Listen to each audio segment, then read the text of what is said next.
Astaghfirullah. Assalamualaikum warahmatullahi wabarakatuh. Alhamdulillah wassalatu wassalamu ala Rasulillah wa ala alihi wa sahbihi wa mawalah wa la hawla wa la quwwata illa billahi wa ba'du. Alhamdulillah, segala puja dan puji tentunya hanya milik Allah Subhanahu wa ta'ala, karena memang dialah zat yang pantas untuk dipuja dan dipuji selamanya. Salawat dan juga iringan salam tetap tercurahkan kepada Rasul kita, qudwah kita, uswah kita, Nabi besar Muhammad sallallahu alaihi wa ala alihi wasallam.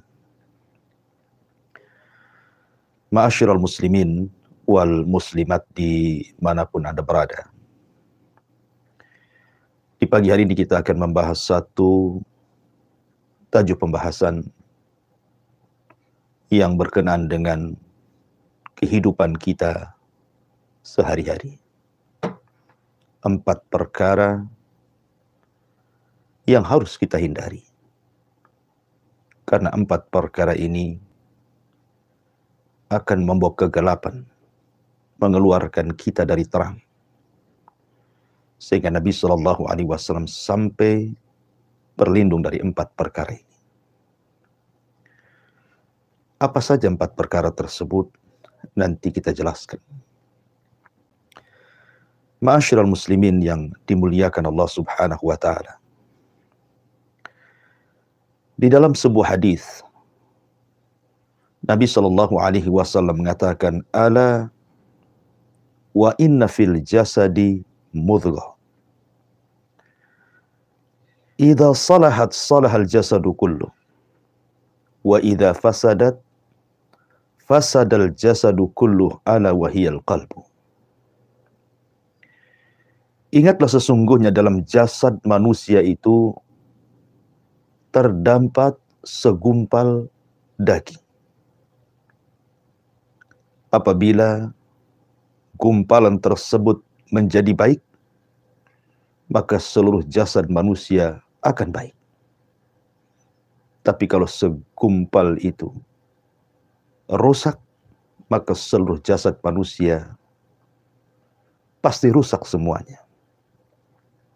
Itulah yang disebut dengan al-qalbu, hati manusia. Al-Imam Ibnul Qayyim rahimahullahu ta'ala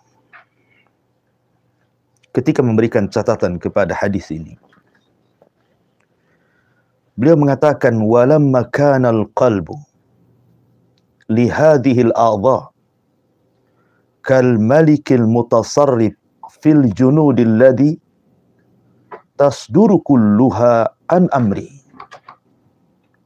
wa yasta'miluha fi ma syaa fa kulluha tahta ubudiyatihi wa qahrihi wa taqtasibu minhu al-istiqamah wa zayd wa tatba'uhu fima ya'qiduhu min al-azmi aw yahullu kama qala an-nabiy sallallahu alaihi wasallam, ala wa inna fil jasadi mudghah idza salahat salahal jasadu kullu wa idza fasadat fasadal jasadu kullu ala wa hiyal qalbu huwa malikuha hiyal munaffidah lima ya'muruha biha al-qabilatu lima ya'tiha min hadiyatihi wa la yastaqimu laha syai'un min a'maliha hatta yasdura an qasdihi wa niyatihi wa huwal mas'ulu anha kulliha. Kata Imam Ibnul Qayyim rahimahullahu ta'ala, tatkala hati ketundukannya bagi badan seperti raja yang berkuasa mengatur pasukannya, semua pergerakannya berasal dari perintahnya dan sang raja menggerakkannya sesuai dengan kehendaknya. Maka semua anggota badan di bawah pengaturannya dan di bawah kekuasaannya. Dari hati inilah dihasilkan kelurusan dan boleh jadi penyimpangan. Karena badan mengikuti tekad kuat hati atau mengikuti sesuatu yang tidak dikehendaki oleh hati. Sehingga Nabi SAW bersabda, ingatlah sesungguhnya dalam jasad terdapat segumpal daging. Apabila segumpal daging itu baik, maka baik semuanya. Apabila rusak, maka rusak semuanya. Perhatikanlah bahwa segumpal daging itu adalah hati. Hati adalah raja dari seluruh anggota badan. Dan badan itu taat terhadap perintah hati. Siap menerima petunjuk hati.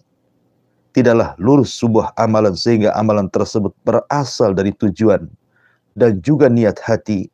Dan hati bertanggung jawab atas seluruh amal badannya. Ucapan yang indah dari Al-Imam Ibnul Qayyim rahimahullahu ta'ala. Bahwa yang menentukan ketenangan badan manusia, bahwa yang tidak menjadikan terombang-ambingnya kehidupan manusia, bahwa kehidupan manusia akan terarah, itu ditentukan dengan hatinya. Apabila hatinya terang, maka perjalanannya pun terarah. Apabila hatinya gelap, maka hidupnya pun terombang-ambing tanpa arah tujuan. Begitulah posisi hati dalam badan, kata Imam Ibnul Qayyim rahimahullahu ta'ala. Ma'asyiral muslimin yang dimuliakan Allah subhanahu wa ta'ala, jangan lagi cerita di dunia. Orang yang hatinya gelap, dia tidak bisa berjalan walaupun dunia seterik dengan terangnya matahari. Di akhirat pun sama. Allah subhanahu wa ta'ala sampai mengatakan, yauma la yanfa'u malun wala banun illa man atallaha biqalbin salim. Pada hari di mana seluruh keturunan dan semua harta benda yang pernah dimilikinya tidak ada manfaat, tidak memberikan petunjuk, tidak mengarah kepada jalan Allah subhanahu wa ta'ala, kecuali orang-orang yang membawa hati yang selamat. Ya, karena hati yang selamat adalah hati yang membawa sebuah cahaya yang mampu melangkahkan kaki kita menghadap Allah subhanahu wa ta'ala. Di dalam sebuah ayat, dalam surah Al-Baqarah, ayat 267, Allah subhanahu wa ta'ala mengatakan, Allahu waliyul ladzina amanu, yukhrijuhum minadh dhulumati ilan nur. Walladzina kafaru awliya'uhumut taghut yukhrijunahum minan nuri ila dhulumat ulaika ashabun nar hum fiha khalidun. Allah adalah pelindung, raja, tempat kembali bagi siapa orang-orang yang beriman. Karena Allah lah yang akan mengeluarkan mereka orang-orang yang beriman dari kegelapan menuju cahaya yang sangat terang benderang. Kegelapan apa? Semua kegelapan. Allah akan mengeluarkan dari orang-orang yang beriman menuju cahaya. Kegelapan kekufuran akan diarahkan kepada cahaya iman. Kegelapan kejahilan akan diarahkan kepada cahaya ilmu. Kehidupan yang terombang-ambing tanpa arah akan diberikan cahaya hidayah. Karena Allah yang akan membimbingnya, Allah yang akan menjaganya, Allah yang akan menolongnya, Allah yang akan mengarahkannya. Tetapi orang-orang yang ingkar, orang-orang kafir, orang-orang yang sedikit kepercayaannya kepada Allah, bahkan tidak ada kepercayaan kepada Allah subhanahu wa ta'ala, maka pelindung-pelindung mereka, penjaga-penjaga mereka, pembisik-pembisik mereka adalah syaitan. yang mengeluarkan mereka dari cahaya menuju kegelapan. Cahaya iman digelapkan dengan kekafiran. Cahaya ilmu digelapkan dengan kejahilan. Cahaya hidayah digelapkan dengan kesesatan. Maka merekalah para penghuni neraka dan merekalah akan dikekalkan di dalamnya. Ma'asyiral muslimin yang dimuliakan Allah Subhanahu wa taala, sebuah ketetapan yang tidak bisa diingkari siapapun karena ini adalah takdir Allah Subhanahu wa taala. Di dunia ini tidak ada yang tetap kecuali berubah. Karena berubah adalah ketetapan dari Allah Subhanahu wa taala. Semua makhluk Allah Subhanahu wa taala di dunia tidak ada yang kekal. Teriknya matahari, kalaupun muncul dari pagi sampai sore, setelah itu kembali gelap.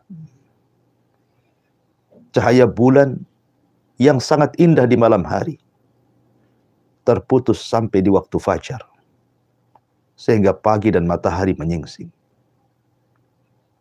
Hujan terasa lama dan lebat, toh juga ada akhirnya. Panas yang terik yang luar biasa membakar badan-badan kita pun ada waktunya. Ada siang dan juga ada malam. Begitulah alam semesta. Tidak ada yang tetap. Begitu juga dengan kehidupan manusia. Tidak akan ada yang tetap. Sampai-sampai Allah Subhanahu wa taala berfirman, "Wa tilkal ayyam nudawiluha bainan nas." Hari-hari dalam kehidupan manusia itu akan diputarkan Allah Subhanahu wa taala. Terkadang susah, terkadang senang. Terkadang menangis, terkadang tertawa. Terkadang seseorang di atas, terkadang seseorang di bawah. Terkadang harus berkumpul, terkadang harus terpisah. Begitulah kehidupan manusia, tidak ada yang tetap. Semua yang tetap pasti berubah. Dan berubah itulah ketetapan dari Allah Subhanahu wa taala. Orang yang hatinya tenang, sehebat apapun perubahan itu, sehebat apapun digoncang dalam kehidupan ini, maka dia pasti akan melangkahkan kakinya. Tetapi orang-orang yang kecil keimanannya, sedikit keyakinannya kepada Allah Subhanahu wa taala, digelapkan hatinya. Dunia yang terang, dia akan sulit untuk melangkah. Sekalipun matahari menyingsing dengan sangat bersinarnya dari pagi sampai sore, kalau hatinya gelap, kaki tidak mungkin mampu dilangkahkan. Apalagi kalau seandainya kegelapan itu adalah kekufuran. Kegelapan itu adalah kejahilan. Kegelapan itu adalah kesesatan. Maka orang akan diombang-ambingkan kehidupannya. Makanya ma'asyiral muslimin yang dimuliakan Allah Subhanahu wa taala, yang bisa menjalani kehidupan ini dari banyaknya perubahan hampir setiap hari, ada saja yang berubah. Adalah ketenangan hati. Makanya Nabi SAW berdoa agar jangan sampai hati ini digelapkan dari 4 perkara. Sebab kalau seandainya hati digelapkan dari 4 perkara ini, maka hidup kita tidak akan lurus lagi. Hidup kita akan payah, terombang-ambing, terseok-seok, sehingga kita akan sulit untuk menghadapi kehidupan yang banyak ujian dari Allah Subhanahu wa taala. Karena sebuah ketetapan, kehidupan ini pasti akan banyak ujian dari kiri dan kanan, depan, belakang, atas dan bawah.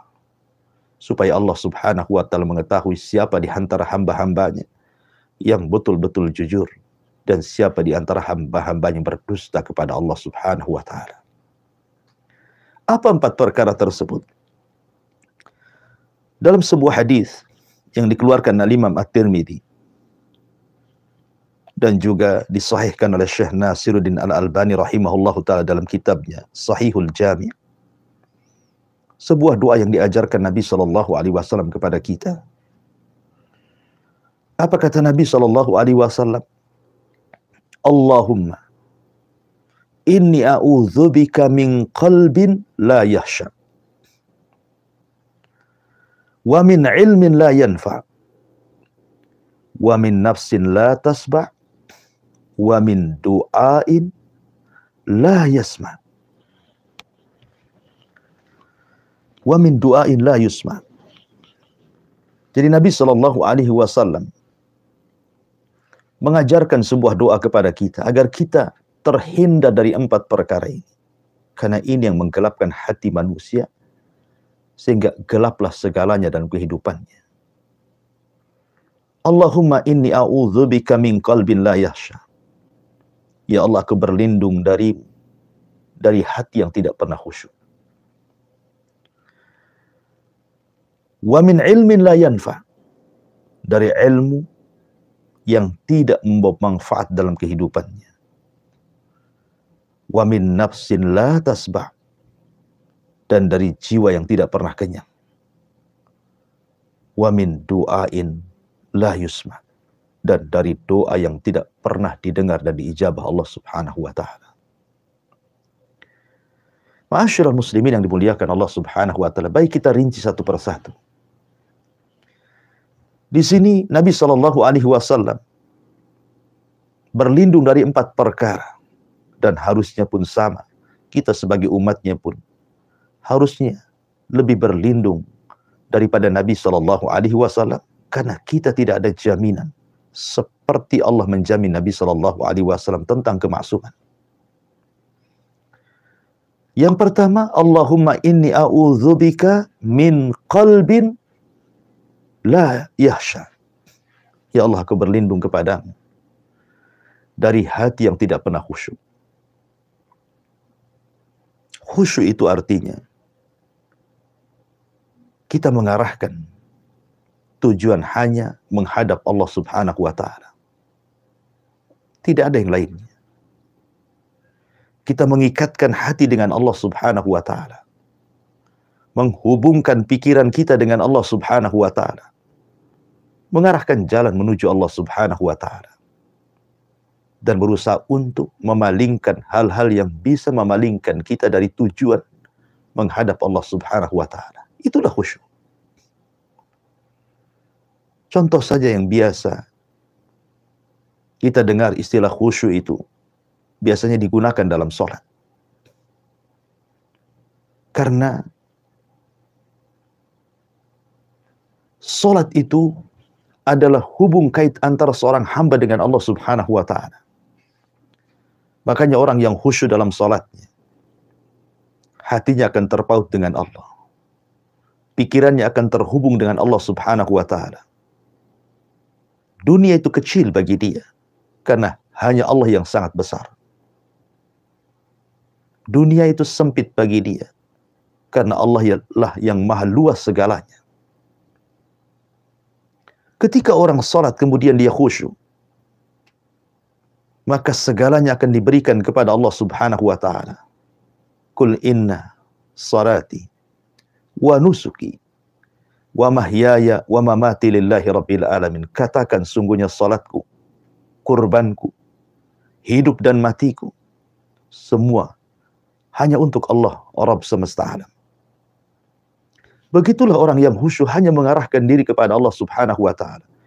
Dan apabila seorang yang sedang salat itu khusyuk, betul-betul khusyuk, dia tidak pernah memikirkan yang lainnya. Dia tidak pernah memikirkan hutang yang melilitnya, persoalan luar yang menimpanya, musibah-musibah yang menerpanya. Karena itu makomnya dia harus mengarah kepada Allah Subhanahu wa taala. Maka khusyuk dalam salat ini mampu merubah kehidupannya. Bukan hanya pengaruh kepada salat itu sendiri, tetapi pengaruh khusyuk ini akan sampai kepada kehidupan di luar salat orang yang salat itu sendiri. Ma'asyiral muslimin yang dimuliakan Allah Subhanahu wa taala. Orang yang salatnya baik, artinya hubungan dia dengan Allah Subhanahu wa taala baik. Dia tidak mengarah kecuali kepada Allah, tidak meminta kecuali kepada Allah, tidak berlindung kecuali kepada Allah, karena dia tahu Allah tempat berlindung bagi dia. Maka dia akan betul-betul ketika melangkah dalam kehidupan dunia ini, pasti akan diarahkan Allah Subhanahu wa ta'ala. Karena khusyuk dalam salat itu mempengaruhi khusyuk di luar daripada salat.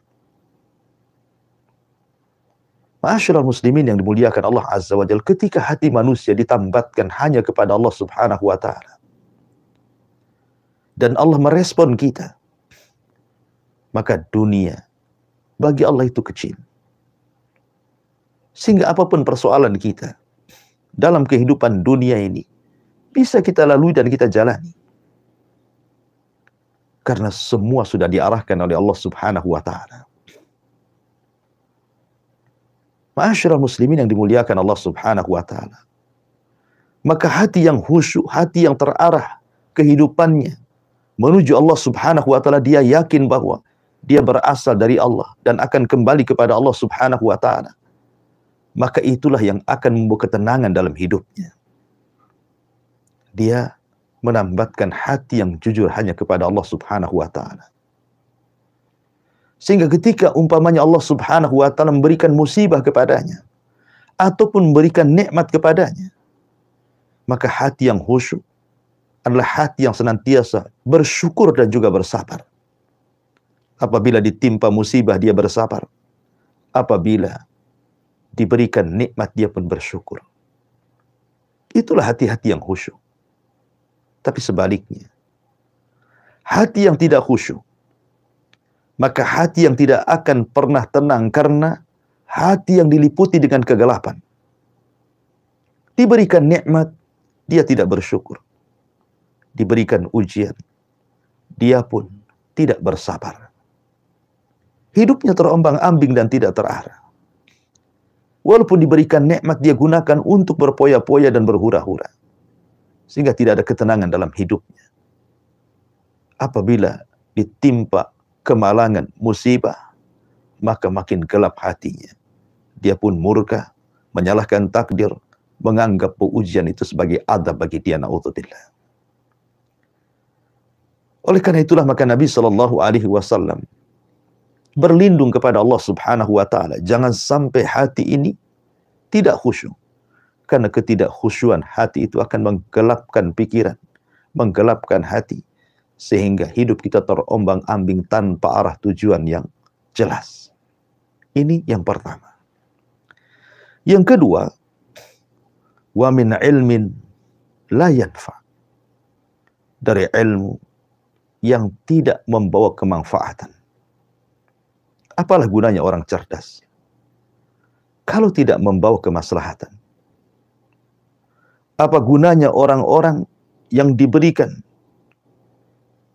kecerdasan pikirannya kalau seandainya hanya untuk membahayakan manusia dan membahayakan dirinya sendiri?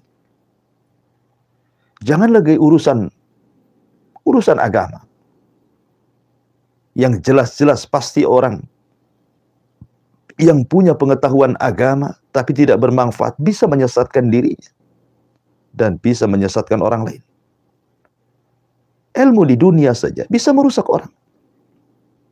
Kita bisa melihat ketika ilmu teknologi dalam persenjataan dunia makin bertambah canggih dan bertambah berkembang, membuat kekhawatiran manusia. Lihat perang dunia yang sudah berlalu, bom atom yang kemudian menghancurkan berbagai macam jiwa-jiwa manusia yang tidak bersalah. Yang boleh jadi mungkin persenjataan sekarang jauh lebih mutakhir dibandingkan persenjataan dulu, yang mungkin hanya meledakkan beberapa wilayah, mungkin sekarang berwilayah-wilayah, sehingga membuat kekhawatiran manusia. Kalau seandainya terjadi perang kemudian diledakkan senjata-senjata canggih itu, seperti nuklir dan yang semacamnya, maka ini akan mengancam jiwa. Kalau pengetahuan seperti ini saja, urusan dunia, bisa merusak manusia, menghilangkan jiwa-jiwa manusia, betapa murahnya jiwa manusia.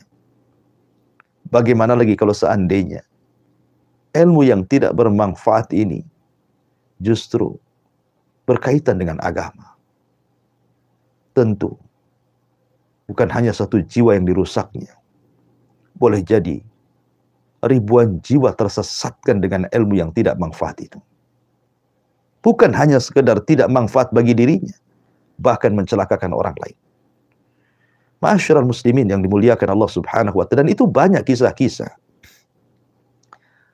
di dalam Al-Qur'anul Karim atau dalam hadis-hadis Nabi sallallahu alaihi wasallam. Sebut saja kisah Bal'am bin Ba'urah. Orang yang cerdas, alimnya Bani Israel, dicintai oleh Bani Israel, tapi pengetahuannya tidak manfaat. Ketika kemudian dunia menguasai dirinya, dia pun mendoakan kecelakaan kepada Nabi Musa dan juga para pengikutnya yang beriman. Akhirnya kemudian menjadikan Nabi Musa dan orang-orang yang beriman diberikan oleh Allah Subhanahu wa ta'ala ujian karena satu orang yang tersesatkan sehingga dia tidak bisa keluar dari bumi perjanjian selama 40 tahun. Begitulah akibat ulah orang yang berilmu tapi tidak membawa kemanfaatan. Membawa musibah bukan hanya satu orang, satu negara dipersulit oleh dia. Ma'asyiral muslimin yang dimuliakan Allah Subhanahu wa ta'ala. Maka kita berdoa kepada Allah Subhanahu wa ta'ala, jangan sampai kemudian Allah anugerahkan kecerdasan baik dunia ataupun akhirat, kemudian tidak membawa kemanfaatan dalam kehidupannya, justru membawa kegelapan bagi manusia. Kemudian yang ketiga, kata Nabi SAW, wa a'udzubika min nafsin la tasbah. Dan aku berlindung dari jiwa yang tidak pernah kenyang. Jiwa yang tidak pernah kenyang ini sangat bahaya sekali. Dalam sebuah hadis Nabi SAW bersabda, "Lau anna libni Adam wadiyani min dhahab." Kalau seandainya anak Adam diberikan 2 lembah emas, ahab ayyakuna lahu wadiyan walan yamla'a fah illa turab. Pasti dia berkeinginan juga untuk mendapatkan 2 lembah yang lainnya, dan tidak ada yang menghentikannya kecuali tanah yang telah menguburkannya. Jiwa yang tidak pernah kenyang adalah jiwa yang dikuasai hawa nafsu. Itulah yang disebutkan dalam Al-Quran, wa innan nafsala ammaratun bisu. Sesungguhnya jiwa itu senantiasa memerintahkan kepada keburukan. Jiwa yang tenang adalah jiwa yang mengarahkan kepada kedamaian. Tapi jiwa yang tidak pernah kenyang akan mengarahkan kepada kegelapan, akan mengarahkan kepada kerusakan. Karena kita lihat, ketika jiwa itu tidak pernah kenyang, tidak pernah kenyang dengan hartanya, tidak pernah kenyang dengan jabatan, pangkat dan kepemimpinannya, tidak pernah kenyang segalanya, maka segala perkara-perkara dia akan tempuh walaupun di dalamnya ada keharaman, ada kesesatan, dan begitu seterusnya. Dia tidak akan peduli. Sebagaimana hadis Nabi SAW, sayati alaikum zaman, akan datang zamannya kepada kalian, kata Nabi SAW, la yubalil mar'u bima akhadal man. Manusia tidak akan peduli dari mana harta dia ambil, dari mana harta dia raih. Amin halalin amin haramin, kata Rasul. Apakah dari yang haram ataukah yang halal? Karena tujuannya hanya semata-mata urusan dunia, hatinya dikuasai dengan hawa nafsu, tidak pernah kenyang, tidak pernah qanaah dengan pemberian dari Allah Subhanahu wa ta'ala. Dan ini membahayakan, karena dia akan menghalalkan segala cara, walaupun harus mendolimi orang, walaupun harus menyakiti orang, bahkan walaupun harus membunuh orang, demi tercapai cita-citanya bisa saja dia lakukan. Itulah hati-hati yang membawa kegelapan, hati yang tidak pernah kenyang dengan pemberian Allah Subhanahu wa ta'ala. Ma'asyiral muslimin yang dimuliakan Allah Subhanahu wa ta'ala, ketika hati tidak pernah kenyang, maka segalanya halal bagi dia, walaupun itu haram. Dia akan menyikut ke kanan ke kiri. Dia akan melabrak batasan-batasan yang Allah Subhanahu wa taala telah batasi. Padahal Allah Subhanahu wa taala memiliki batasan-batasan, dan batasan-batasan Allah adalah keharaman-keharaman yang tidak boleh dilanggar. Tapi orang-orang yang hatinya tidak pernah kenyang, tidak pernah redha dengan pemberian Allah Subhanahu wa taala, maka hatinya akan gelap. Betapa banyak orang-orang yang kemudian ditimpa musibah dan kemalangan, entah kesehatan, entah kekayaan, entah jabatan. Mungkin dia sakit, mungkin dia gulung tikar, boleh jadi dia dicopot dari jabatannya. Hati-hati yang tidak tenang, hati-hati yang tidak kenyang adalah hati-hati yang gelap dan tidak bisa menghadapi kenyataan. Apabila ditimpa sakit yang berkepanjangan, dia pun menyalahkan Allah Subhanahu wa taala, tidak redha, tasakhut. Lisannya akan mengeluarkan kata-kata yang tidak layak dikeluarkan. Terkadang mencaci maki Allah Subhanahu wa taala. Begitu juga yang usahanya gulung tikar. Begitu juga yang jabatannya dihentikan. Maka hati yang tidak pernah kenyang akan tertanam dendam dalam hatinya. Ma'asyiral muslimin yang dimuliakan Allah Subhanahu wa taala, sebaliknya, hati yang selalu kenyang dengan pemberian Allah Subhanahu wa taala, maka hati yang senantiasa bersyukur. Dia tidak pernah tasakhut, menolak takdir Allah Subhanahu wa taala. Ketika itu sebagai kaedah kehidupannya, maka dia akan berjalan dengan tenang. Kenapa? Karena di depannya terang benderang. Dia tahu bahwa ketika dia diberikan nikmat ataupun musibah dari Allah Subhanahu wa taala, itu demi kemaslahatan dirinya.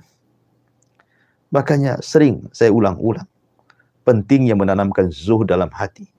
Seperti yang dikatakan oleh Al-Imam Hasan Al-Basri rahimahullahu ta'ala, letakkanlah kekayaan, jabatan, pangkat di tangan. Jangan sampai Anda letakkan dalam hati Anda. Sebab kalau seandainya kekayaan, pangkat, jabatan itu diletakkan dalam hati, ketika itu semua hilang dalam hati, sedih rasanya,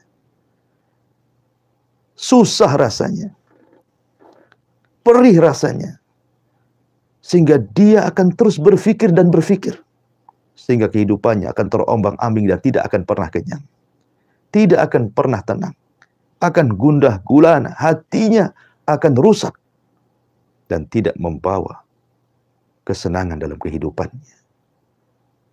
Tapi kalau Anda letakkan itu semua di tangan, seandainya harta datang, cukuplah di tangan. Pergi pun harta, pergi pula dia dari tangan.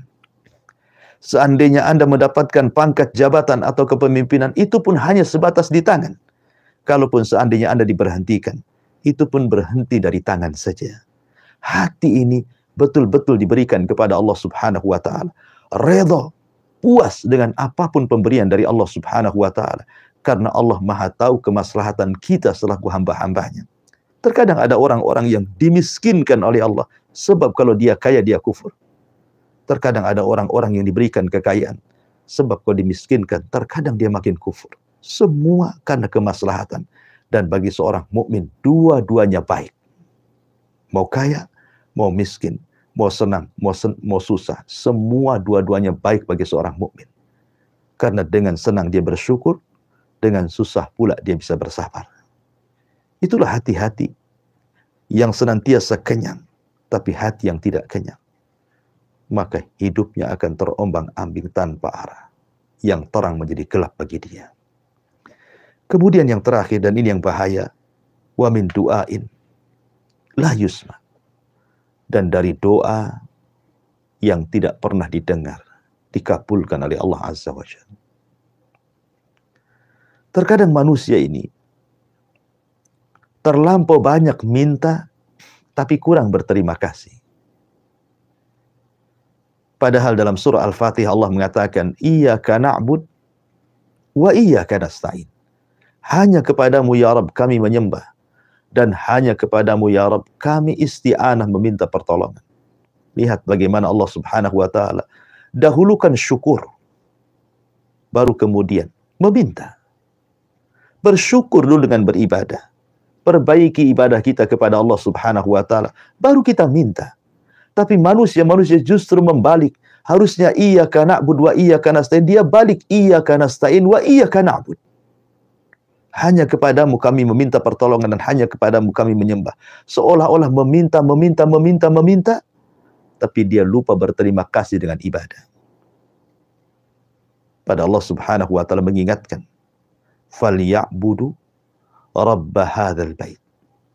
Setelah Allah mengatakan, "At'amahum min ju'in wa amanahum min khauf." Allah yang memberikan rizki sehingga kita kenyang. Dengan rizki yang Allah anugerahkan kepada kita.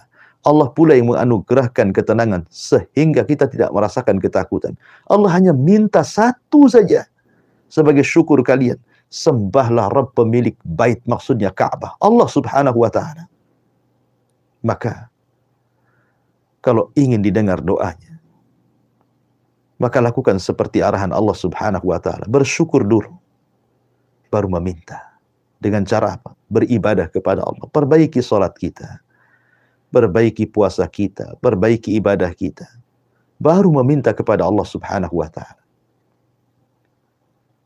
Lalu kenapa ada orang-orang yang kemudian ketika berdoa tidak didengar oleh Allah Subhanahu wa ta'ala? Dalam sebuah hadis, Nabi SAW pernah menggambarkan seseorang yang mengangkat kedua tangannya ke langit dengan pakaian yang compang-camping, rambut pun tidak terawat, penuh dengan debu. Kemudian dia mengeluh, ya Rab, wahai Tuhan, kabulkan keinginanku, kabulkan keinginanku. Tapi kemudian Nabi SAW mengatakan, mana mungkin orang itu dikabulkan doanya? Sekalipun tangan diangkat tinggi selangit pun, mana mungkin dikabulkan doanya? Kenapa alasannya? Wa mat'amuhu haramun, wa malbasuhu haramun, wa ghudiya bil haram, fa anna yustajabulah. Ketika makanan yang ia makan adalah makanan yang haram, ketika pakaian yang ia pakai beli dari hasil yang haram, bahkan badan dia dari kecil sampai besar dibesarkan dari benda-benda haram, bagaimana akan dikabulkan doanya? Ma'asyiral muslimin yang dimuliakan Allah Azza wa Jalla. Orang yang tidak pernah dikabulkan doanya akan gelap kehidupannya. Karena dia meminta sesuatu tidak pernah diberikan. Jangankan lagi kita meminta kepada Allah Subhanahu wa ta'ala, zat pemilik kita semuanya, pemilik alam semesta. Terkadang seseorang, sesama manusia saja, ketika kemudian meminta dan tidak diberi, rasanya hati ini kecil hati. Rasanya hati ini terasa sempit. Melangkah pun sudah lunglai, karena keinginannya tidak dipenuhi. Apalagi Allah Subhanahu wa ta'ala. Bagaimana kalau seandainya Allah tahan rizki kepada kita? Bagaimana kalau Allah Subhanahu wa ta'ala tahan hidayah kepada kita? Tentu kegelapan yang hanya meliputi kehidupan kita. Makanya kenapa kita berlindung jangan sampai doa-doa kita tidak akan diterima. Karena itu yang menggelapkan kehidupan kita. Sehingga ketika kita meminta hidayah diberinya kesesatan. Ketika meminta ilmu diberikannya pula kejahilan. Ketika minta iman diberikannya pula kekufuran. Gelap hatinya. Tapi orang-orang yang senantiasa didengar doanya, mereka akan melangkahkan kaki dengan arahan yang jelas. Meminta iman diberikan iman. Meminta ilmu dianugerahkan ilmu. Meminta rizki diberikan rizki. Gimana tidak tenang kehidupannya? Oleh karena itulah 4 perkara ini sangat bahaya. Berlindunglah dari Allah Subhanahu wa ta'ala. Jangan sampai kita ini memiliki hati yang tidak pernah khusyuk. Memiliki ilmu yang tidak pernah manfaat. Memiliki jiwa yang tidak pernah kenyang. Dan juga berdoa tapi tidak pernah didengarkan. Wallahu a'lam bishawab, mudah-mudahan ada manfaatnya. Saya kembalikan kepada moderator. Falyatafadhal mashkura. Baik, Ustaz, jazakallahu khairan, barakallahu fikum. Terima kasih banyak Ustaz untuk penyampaian ilmu din al-Islam yang sangat berfaedah sekali bagi kita semua, sahabat pendengar Radio Al FM Batam dan penyimak YouTube TV. Alhamdulillah telah kita simak majelis taklim kita pagi hari ini. Dengan bimbingan oleh guru kita, Ustaz Abu Humairah Hafizahullah Ta'ala, kita akan bertanya jawab. Silakan sahabat pendengar HAM dimanapun Anda semua berada untuk ikut serta dengan kami, kaum muslimin dan muslimah, sahabat pendengar HAM dapat mengirimkan pertanyaan pada nomor 081803106106 maupun pada nomor 08117006. Di pagi hari ini ada Bapak Wawan. Ustaz, ada Bapak Wawan di Batang Kota. Pertanyaan dari Bapak Wawan di Batang Kota, Ustaz, mengenai beramal dalam hal baca Al-Quran.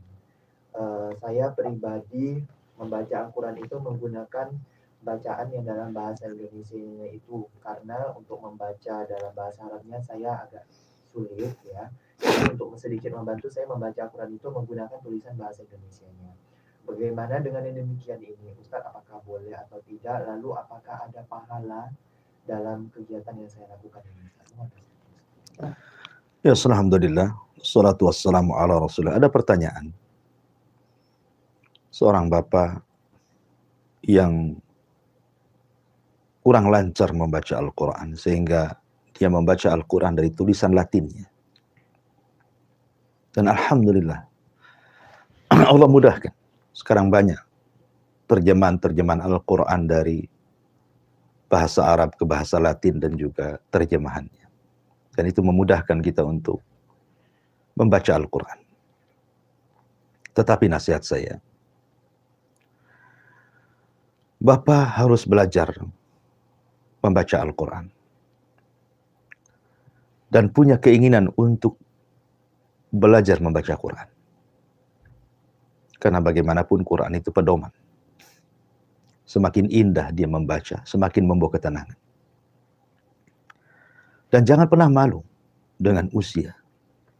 Karena Quran itu tidak pernah melihat usia. Saya teringat dahulu waktu masih belajar di Yaman. Ada seorang kakek, tidak bisa baca Quran. Tetapi keinginan kuat menghafal Qurannya luar biasa. Akhirnya dia membeli, kalau dulu itu semacam tip kaset, ya, karena belum ada MP3 apalagi, dan yang semacamnya zaman itu kan pakai kaset. Dia beli kaset 30 juz. Kemudian dia dengarkan setiap hari, setiap waktu. Setiap dia mendengar satu ayat, dia ulang-ulang sampai 100-200 kali. Setelah dia mungkin berpindah ke ayat berikut, berpindah kepada ayat berikut, bertahun-tahun. Akhirnya, Allah pun anugerahkan dia sanggup menghafal Quran padahal tidak bisa baca Quran. Bukankah tidak ada mustahil bagi Allah? Mungkin kita katakan, mustahil, dia tidak baca Quran pun tidak bisa. Apalagi pula hafal Quran. Tapi ada rupanya orang-orang yang hafal Quran, tapi tidak bisa baca Quran. Dengan cara apa? Mendengar. Ya. Walaupun ada orang-orang seperti ini, tentu tidak banyak. Hanya orang-orang yang Allah anugerahi nikmat saja. Bagaimanapun, kalau saya anjurkan, tetaplah belajar Quran. Panggil guru privat. Belajar dari Iqra dulu. Dengan pelan-pelan. Ya. Kemudian, terus beranjak. Insya Allah. Man yuridillahu khairan yufaqihu fiddin. Siapa yang dikehendaki atau menghendaki sebuah kebaikan, pasti Allah cerdaskan dia. Siapapun yang ingin mencari kebaikan, Allah berikan kecerdasan. Pertanyaannya, sekarang posisi Bapak ini tidak mungkin kurang lancar ya baca Qur'annya. Akhirnya terpaksa dia bawa bacaan Latinnya karena ingin membaca Quran. Keinginan Bapak baca Quran itu sudah dapat pahala insya Allah. Keinginan Bapak saja ingin membaca Quran, belum membaca Quran, itu sudah pahala. Apalagi kemudian Bapak baca Quran walaupun dengan Latinnya. Makanya ada hadis yang mengatakan walladzi yatata'u fihi lahu ajran. Orang yang tertatih-tatih membaca Quran, saking sulitnya, maka dapat 2 pahala. Pahala kesungguhannya dan pahala bacaannya. Teruslah, jangan kendor. Walaupun dari Latinnya, terus baca Quran. Tetapi sekali lagi, haruslah ada perbaikan setiap harinya. Karena bahasa Latin akan berbeda dengan bahasa Arab aslinya. Kalau Anda tahu huruf-huruf dalam bahasa Arab itu ada makharijul huruf. Ada tempat-tempat keluar huruf. Di situ ada kefasihan bahasa, membedakan antara huruf sin dengan shin, ya, dha dengan dhad dan begitu seterusnya. Itu akan sulit kalau kita praktekkan dalam membaca Latinnya. Dan itu akan mudah kalau kita praktekkan membaca bahasa Arabnya. Makanya teruslah, jangan pernah kendor. Walaupun sekarang mungkin masih membaca Quran lewat tulisan Latin, tetapi ada upayalah. Apalagi sekarang medsos juga dipermudah. Ada belajar Quran lewat YouTube dengan sistem mudah. Tinggal klik saja, tiap hari belajar. Insya Allah. Sekali lagi Rasul mengatakan, man yuridillahu khairan yufaqihu fiddin. Siapa yang menghendaki kehidupannya baik, pasti Allah cerdaskan dalam agamanya. Wallahu a'lam. Baik, Ustaz. Jazakallahu khairan. Terima kasih Ustaz untuk pencerahannya, untuk menanggapi pertanyaan dari Bapak Wawan di Batam Kota. Insya Allah jadi ilmu berfaedah bagi kita semua. Selanjutnya ada pertanyaan dari Bapak Samsuri. Bapak Samsuri masih di Batam Kota juga. Ustaz, pertanyaan dari Bapak Samsuri di Batam Kota. Ustaz, maaf ingin bertanya, apakah dalam sholat itu, baik sholatnya sendiri ataupun sholatnya berjamaah, apakah itu akan memberikan ketenangan hati, Ustaz? Lalu Ustaz, dalam sholat itu, dalam misalnya ketika sebagai makmum ya, apakah membaca sami Allah liman hamidah atau cukup langsung baca Rabbana walakal hamd, Ustaz? Ya, alhamdulillah, salatu wassalamu ala Rasulillah, amma ba'du. Ketenangan hati dalam sholat itu tergantung kualitas sholat. Kalau kualitas sholatnya baik, maka juga akan menghasilkan ketenangan yang baik. Tapi kalau sholatnya tidak terlampau baik atau sama sekali tidak baik, maka itu pun tidak akan bawa ketenangan dengan baik dalam hatinya. Sholat ini perkara yang luar biasa sebenarnya. Sampai-sampai Aisyah radhiyallahu anha mengatakan, kana Nabi sallallahu alaihi wasallam idza hajabahu amrun fasiya ila shalah. Nabi itu kalau ada urusan besar, ada hal-hal yang membuat Nabi sallallahu alaihi wasallam sulit untuk keluar dari sebuah permasalahan, maka Nabi biasanya segera sholat. Karena tahu bahwa dalam sholat itu bisa meringankan permasalahan yang dihadapinya. Maka sekarang saya terkadang heran, ketika mungkin di sebuah perusahaan ada masalah, kemudian mengadakan rapat untuk mencari jalan keluar dan menguraikannya. Datang waktu sholat. Kadang-kadang mereka tidak sholat. Atau mungkin sholatnya diulur-ulur. Karena mereka sedang rapat. Sedang menyelesaikan perkara besar dalam perusahaan. Orang-orang yang sedang rapat ini sebenarnya tidak paham. Kalau seandainya mereka terhenti ketika waktu sholat, kemudian mereka sholat, selesai sholat kemudian mereka rapat kembali, hakikatnya dengan sholat itu sudah mengurai permasalahan yang sedang dirapatkannya sebenarnya. Karena ketika rapat kedua setelah Anda sholat, berarti Anda sedang mengundang Allah dalam rapat. Dan tidak ada permasalahan besar. Kalau Allah terlibat, pasti Allah akan urai dan menjadi kecil. Dan tidak ada perkara kecil. Kalau Allah tidak terlibat, pasti akan sulit untuk terurai. Bahkan bisa jadi menjadi besar. Oleh karena itulah maka sholat akan membawa ketenangan. Menyelesaikan masalah. Karena dalam sholat itu ada kata-kata iyyaka na'budu wa iyyaka nasta'in. Isti'anah, meminta pertolongan kepada Allah Subhanahu wa taala. Oleh karena itulah maka kualitas ketenangan juga ditentukan dengan kualitas sholat. Ketika Anda sholat sendiri dan berjamaah tentu akan berbeda kualitasnya. Karena bagaimanapun secara pahala juga akan berbeda. Dan secara hasil pun akan berbeda. Karena manfaatnya juga akan lebih banyak yang berjamaah dibandingkan yang sholat sendiri. Bukan berarti kemudian sholat sendiri tidak sah, tidak. Akan tetapi kalau bicara tentang kualitas ketenangan hati, ya tentu semakin berkualitas sholatnya, semakin tenanglah hatinya. Semakin baik sholatnya, maka semakin baik di luar sholatnya. Karena sholat sendiri adalah innas sholata tanha 'anil fahsya'i wal munkar. Sholat itu mencegah dari perbuatan keji dan kemungkaran. Maka semakin baik kualitas sholatnya, maka semakin baik akhlak di luar sholatnya. Insya Allah seperti itu. Ya. Jadi intinya perbaiki kualitas sholat dari mulai rukun-rukunnya, syarat-syaratnya, sunnah-sunnahnya, wajib-wajibnya. Insya Allah akan lebih banyak lagi mendatangkan ketenangan bagi kita. Ala, kata Allah Subhanahu wa taala mengatakan, ala bi dzikrillahi tatmainnul qulub. Ingatlah dengan berzikir mengingat Allah, apalagi dalam salat, itu akan lebih memberikan ketenangan dalam jiwa. Adapun tentang pertanyaan yang kedua, ketika Anda posisinya menjadi makmum, bukan menjadi imam, ketika imam membaca Sami Allahu liman hamidah, apakah Anda juga membaca Sami Allahu liman hamidah ataukah cukup membaca Rabbana walakal hamd? Ini masalah khilafiyah para ulama.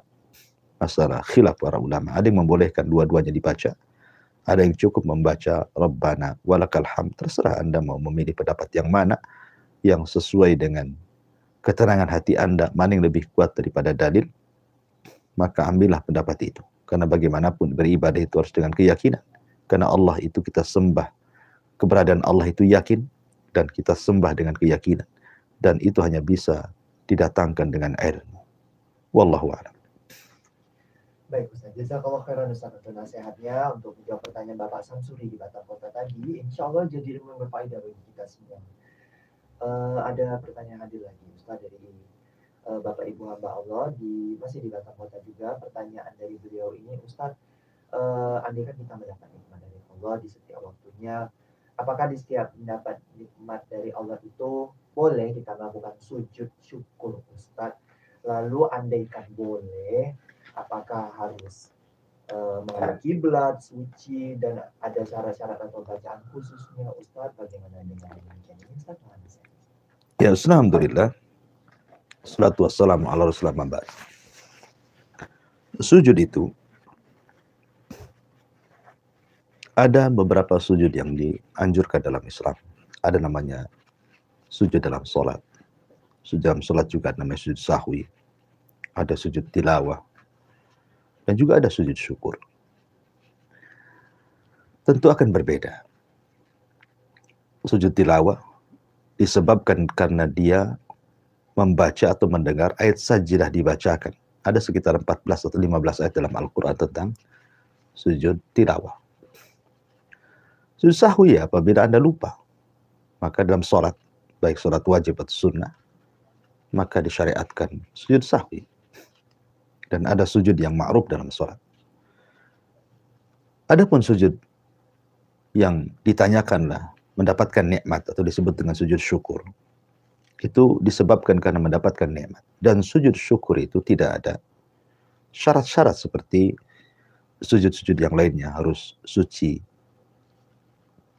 kemudian harus tertutup auratnya. Seandainya Anda sendirian di rumah seorang wanita, Anda sedang pakai pakaian yang biasa saja, tidak anggaplah membuka aurat, tapi kan tidak ada yang melihat kecuali di rumah. Tiba-tiba kemudian ada telepon dari suami bahwa dia mendapatkan nikmat dari Allah Azza wa Jal, mungkin berupa harta atau yang lainnya. Anda merasa gembira, langsung sujud. Ya, langsung sujud. Maka tidak ada masalah. Jadi memang aturan sujud syukur itu tidak sebagaimana sujud yang lainnya. Ya, dan sujud saja. Apakah ada bacaan yang mungkin kembali kepada dalil umum tentang bacaan sujud subhana rabbiyal a'la. Ya, itu dalil umum tentang bacaan sujud ya. Jadi dan yang penting adalah niatnya, bahwa niat Anda sujud itu karena bersyukur kepada Allah Subhanahu wa taala. Ya sebaiknya Anda menghadap kiblat ya kan. Karena sujud adalah diberikan kepada Allah. Ya menghadap kiblat. Tapi terkadang saking bahagianya seseorang kadang-kadang lupa arah, langsung sujud. Tidak masalah. Ainama tuwallu fathamma wajhullah. Kemanapun kau arahkan, disitulah ada wajah Allah Subhanahu wa taala. Wallahu a'lam. Jazakallah khairan Ustaz untuk jawabannya untuk pertanyaan dari hamba Allah tadi. Satu pertanyaan terakhir Ustaz yang hadir di pagi hari ini dari Ibu Umi Abdillah di Batam Kota lagi. Ustaz mohon nasihatnya untuk istri yang memiliki suami yang kalau sedang di rumah atau lagi nggak kerja, kerjaannya itu hanya main HP dan tidur. Istri pun jadi jenuh dengan keadaan itu. Kalau dinasehatin, suami malah marah dan ujung-ujungnya malah selisih paham atau bertengkar. Mohon nasihat. Ya, alhamdulillah. Salatu wassalamu ala rasulullah amma ba'du. Pertama berdoa kepada Allah Subhanahu wa taala yang memegang hati suami Anda ini, bukan Anda. Anda mau marah-marah, mau berteriak, putus urat leher pun gak akan bisa menyadarkan suami, karena yang memegang hati suami Anda hanyalah Allah Subhanahu wa Ta'ala. Minta kepada Allah agar hati suami Anda diberikan hidayah untuk berubah. Yang kedua, cobalah Anda selama suami, mungkin perkara-perkara yang dilakukan suami itu tidak menjurus kepada hal-hal yang diharamkan. Ya, suami lagi main HP, ambil HP juga. Duduk depan suami. Sama-sama main HP dengan suami di situ. Suami tidur, Anda tidur juga di samping suami. Buat apa yang dilakukan suami, kalau itu yang membuat dia suka. Ya. Jangan terlalu dipikirkan kalau itu tidak memadaratkan keluarga, dan itu bukan perkara haram. Ya, suami lagi main handphone, entah nengok kajian-kajian di YouTube atau apa gitu kan. Anda duduk di sebelah suami, main juga HP di situ. Dia tidur juga di samping dia. Kan dibuat senang saja rumah tangga itu. Ya, terkadang perkara kecil menjadi besar, bahkan menjadi percekcokan yang berakhir dengan perceraian. Ini waswas daripada syaitan. Ya tentu niat Anda ini kan baik, maunya merubah suami. Mungkin di waktu dia sedang libur kerja, maunya kan bersama-sama keluarga, senang-senang dengan keluarga dan begitu seterusnya. Tapi kenyataannya sudah hari kerja dia sibuk dengan kerja, tiba-tiba pulang ke rumah pula dia sibuk dengan HP dan tidurnya. Gitu ya. Ya tadilah berdoa kepada Allah. Kalaupun harus nasihati, maka nasihati dengan cara baik. Tidak perlu ditegangkan seperti itu sampai Anda katakan tadi harus cekcokan. Itu kan bukan perkara-perkara yang menjadikan keretakan dalam sebuah keluarga sebenarnya. Ya sekarang kembalilah ke manajemen Anda berkeluarga. Ikuti saja kesenangan suami, selama itu bukan hal-hal yang diharamkan. Kecuali kalau hal-hal yang diharamkan, maka harus ditegur dan nasihati dengan baik. Wallahu a'lam. Ya, segera cukup.